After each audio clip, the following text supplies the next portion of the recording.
Taste the Daily.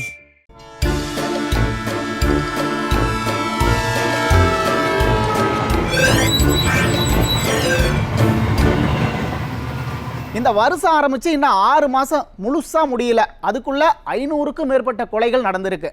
நாடே பதட்டமா இருந்தாலும் ஆளும் தரப்பு ரொம்ப குஷியா இருக்காங்க ஐயா. ஏதோ முப்பெருமிழாவா ஐயா ஸ்டாலின் உடன்பிறப்புகளை தயாரா இருக்க சொல்லியிருக்காரு.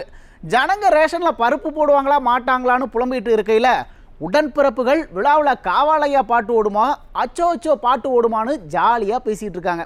சிந்திச்சு ஓட்டு போட்டாதாம்ல நாமளும் இப்படி ஜாலியாக இருக்க முடியும். இல்லைன்னா பருப்புக்கும் பாமாயிலுக்கும் கடைசி வரை புலம்ப வேண்டியது தான்.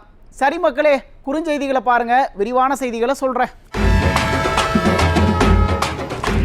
சிவகங்கையில் ஐயா ப. சிதம்பரத்துக்கிட்ட திமுக பிரமுகர் வாக்குவாதம் பண்ணியிருக்கார்.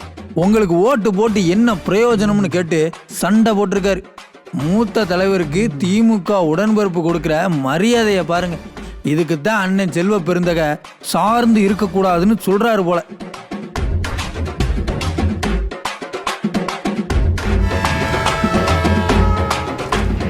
பாஜகக்குள்ள நடக்கிற உட்கட்சி சண்டை பொது மேடை வரைக்கும் வந்துட்டுப்பா.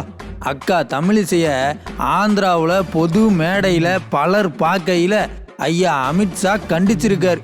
தமிழ்நாட்டை சேர்ந்த அக்காவை ஆந்திராவில் வச்சு அவமானப்படுத்திட்டாங்கன்னு இங்கே சில அரசியல் விமர்சகர்கள் சொல்லுதாங்க.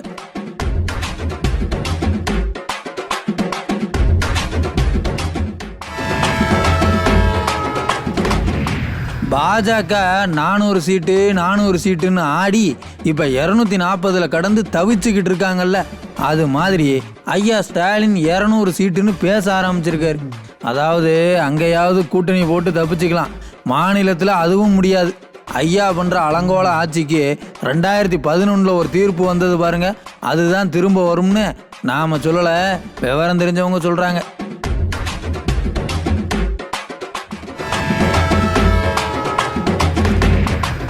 ஒவ்வொரு வருஷமும் ஜூன் 12ஆம் தேதி குருவை சாகுபடிக்காக மேட்டூர் டேம்ல இருந்து தண்ணியே திறப்பாங்க. இந்த வருஷம் விளம்பர கவர்மெண்ட் திறக்கலை. விவசாயிகள் பாவம் உடஞ்சி போய் உட்காந்துருக்காங்க. இராணுவத்தில் அழிஞ்சவங்களை விட ஆணவத்தில் அழிஞ்சவங்க அதிகம்னு சொல்லுவாங்க. அந்த வகையில் 400 சீட்டு 380 சீட்டுன்னு பேசிட்டு இருந்த பாஜக கும்பல் தேஞ்சி சுருங்கி 240 சீட்டுக்கு வந்து இப்போ கூட்டணி கட்சிக்கிட்ட குழஞ்சி பேசிகிட்டு இருக்காங்க. இந்த நிலைமையில் நம்ம ஐயா ஸ்டாலின் இருக்காருல்ல, அவர் 200 சீட்டு ஜெயிக்க போகிறோன்னு பேச ஆரம்பிச்சிருக்காரு. எங்கே போய் முடிய போதோ தெரியல. ஐயா ஸ்டாலின் தேசிய அரசியலை பேசி ஜனங்களை குழப்பி 500 ரூபாய்க்கு சிலிண்டர் 75 ரூபாய்க்கு பெட்ரோல்னு ஆசையை தூண்டி 10ஆவதுக்கு காங்கிரஸ் தரப்புல ஆட்சிக்கு வந்ததும் வருஷத்துக்கு 1 லட்சம்னுலாம் சொன்னாங்கப்பா. அம்புட்டு சொல்லி 40 சீட்டை ஜெயிச்சிட்டாரு.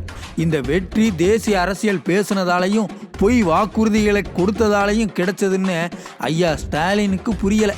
இல்லை புரிஞ்சும் புரியாத மாதிரி இருக்காரான்னு தெரியலை. ஐயா என்ன சொல்கிறாருன்னா 200 சீட்டு ஜெயிக்க போகிறோம்னு சொல்கிறார். 2019 இப்படித்தான் 200 சீட்டு ஜெயிப்போம்னு திமுக கும்பல் சொன்னது நடந்துச்சா? இல்லையே. இத்தனைக்கும் விடியல் பாடல், விதவிதமான வாக்குறுதி, போராட்டம், ஆர்ப்பாட்டம், எங்கே பார்த்தாலும் விளம்பரம்னு எல்லாமே பண்ணியும் ஜனங்க திமுகவை முழுசாக நம்பலை. 2019 நாடாளுமன்ற தேர்தலில் 53.15% வாக்கு வாங்கின திமுக கூட்டணி 2021 தேர்தலில் 45% தான் ஓட்டு வாங்கிச்சு. அப்பவே அப்படின்னு சொன்னால் இப்போ கொடுத்த வாக்குறுதிகளை நிறைவேற்றலை, சட்டம் ஒழுங்கை பாதுகாக்கலை, நல்ல திட்டங்களெல்லாம் நிறுத்திட்டாங்க, சொத்து வரி கரண்ட் பில்லுன்னு ஜனங்க கழுத்தை பிடிச்சி நெரிக்கிறாங்க. இந்த நிலைமையில் அடுத்த தேர்தலில் 200 சீட்டு ஜெயிக்க முடியுமா? 2024 நாடாளுமன்ற தேர்தலையே 6% ஓட்டு அடி வாங்கியிருக்கு. தேர்தலை முடித்தோமா அடுத்த 2 வருஷத்துக்கு ஜனங்களுக்கு என்ன பண்ணணும்னு யோசித்தோமான்னு இல்லாமல் ஐயா எப்போ பாரு எலெக்ஷன் மூட்லேயே இருக்கார். இப்படியே 200 300ன்னு தேர்தல் கணக்கை மட்டும் போட்டுக்கிட்டு இருந்தாருன்னா ஜனங்க கணக்கை வேற மாதிரி போட்டுருவாங்க. நம்பிக்கை இல்லைன்னா ஐயா மோடி கிட்ட கேட்டு பாருங்க. 400ன்னு கணக்கு போட்டவங்களுக்கு ஜனங்க போட்ட கணக்கு ரொம்ப நல்லா தெரியும். கேட்டு தெரிஞ்சுக்கிடுங்க. அட நாங்கள் சொல்லலை, ஜனங்க சொல்கிறாங்க.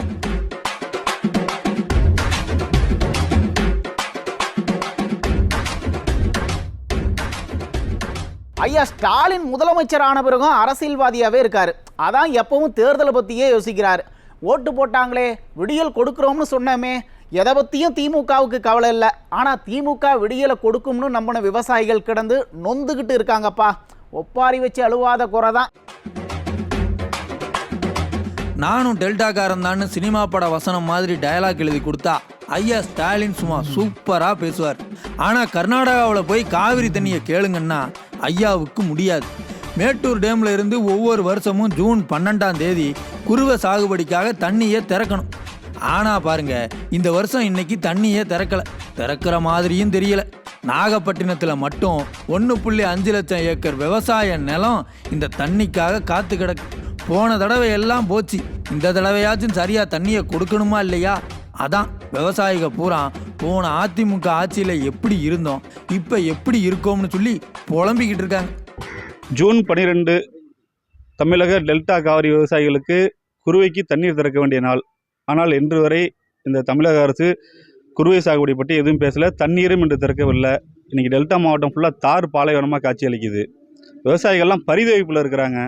கடந்த ஆண்டு தண்ணீர் திறந்து விட்டு இந்த விவசாயிகளை பழி வாங்கி அவர்களுக்கு நிவாரணமும் கொடுக்காம அவர்களை சீரழித்தார்கள். இன்று தண்ணீரை திறப்பதற்கு எந்தவித நடவடிக்கையும் எடுக்கவில்லை. கர்நாடக அரசிடமிருந்து பெற வேண்டிய 90 TMC தண்ணீரை பெறுவதற்கு எந்த நடவடிக்கையும் எடுக்கலை. இதனால் குறுவை முழுவதுமாக பொய்த்து விட்டது. 40 MPயை பெற்றுவிட்டோம் என்ற மமதையில் சாதாரண அந்த குறுவை தொகுப்பு திட்டத்தை கூட இன்றைக்கி அறிவிக்கலை. உழவு மானியம் கிடையாது, குறுவை காப்பீடு கிடையாது, எதுவுமே விவசாயிகளுக்கு இந்த தமிழக அரசு மீது எந்தவித ஒரு அக்கறையுமே கிடையாது. சென்ற ஆண்டு அதே மாதிரி அம்மையார் இருந்த காலத்திலையும் சரி, இது எடப்பாடி இருந்த காலத்திலையும் தொடர்ந்து உழவு மானியங்கள் வரப்பட்டு இருந்தது. அதே மாதிரி விதை மானியங்கள் அறிவிக்கப்பட்டு இருந்தது. எத்தனையோ சிறப்பு சலுகைகள் கொடுத்துக்கிட்டு இருந்தாரு. நாங்கள் பாதிக்கப்படுகிற போது காப்பீடை உறுதிப்படுத்திட்டு இருந்தாரு.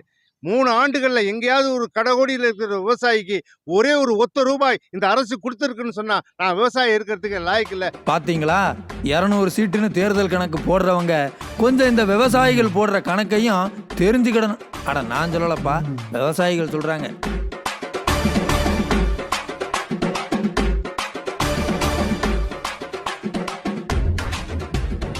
மக்கா, ஒரு நலத்திட்டத்தை எப்படியெல்லாம் நாசம் பண்ணலான்னு நம்ம மாடல் கும்பலை பார்த்து தான் கற்றுக்கணும். ரோட்டை பெருசாக்க போகிறோன்னு சொல்லி அம்மா உணவகத்தை இடிச்சிட்டு இப்போ அங்கே தள்ளு வண்டிகளை போட்டு வியாபாரம் பார்த்துட்டு இருக்காங்க. அட நாம சொல்லலப்பா, ஜனங்க சும்மா கொதிச்சு போய் இருக்காங்க. சென்னை KK நகர் ராஜமன்னார் ரோட்டில் ஒரு அம்மா உணவகம் இருந்தது.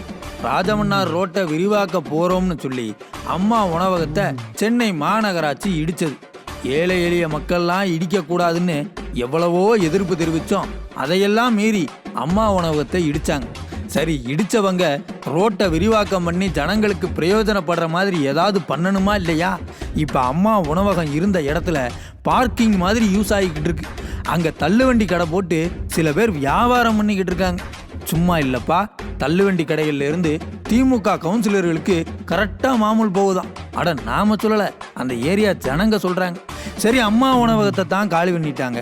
ரேஷனில் பருப்பு சீனியாவது போட்டால் ஜனங்க சாப்பிட்டு பொழைச்சி வைப்பாங்கல்ல, அதையும் நம்ம மாடல் கவர்மெண்ட் செய்ய மாட்டேங்குது. சென்னையில் பல பகுதிகளில் மே மாதம் கொடுக்க வேண்டிய பருப்பை ஜூன் மாதம் பாதியான பிறகும் கொடுக்காம இருக்காங்க. ஜூன் மாதம் கொடுக்க வேண்டியது வருமா வராதான்னே தெரியல. மக்கா, இந்த ஆட்சி எப்படி நடக்குன்னு பார்த்தீங்களா? இப்படி ஒரு ஆட்சியை நடத்திட்டு 200 சீட்டுன்னு ஐயா ஸ்டாலின் எப்படித்தான் பேசுதாரோ. ஐயாவுக்கு உங்களோட பதில் என்னன்னு கமெண்ட்ல சொல்லுங்க.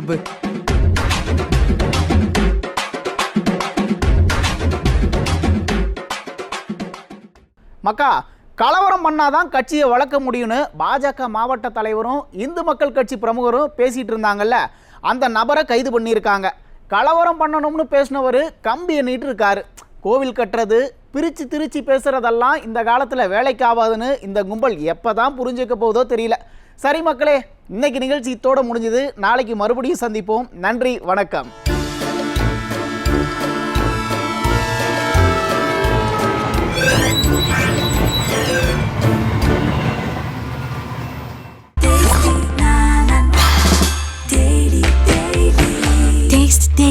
Taste the Daily.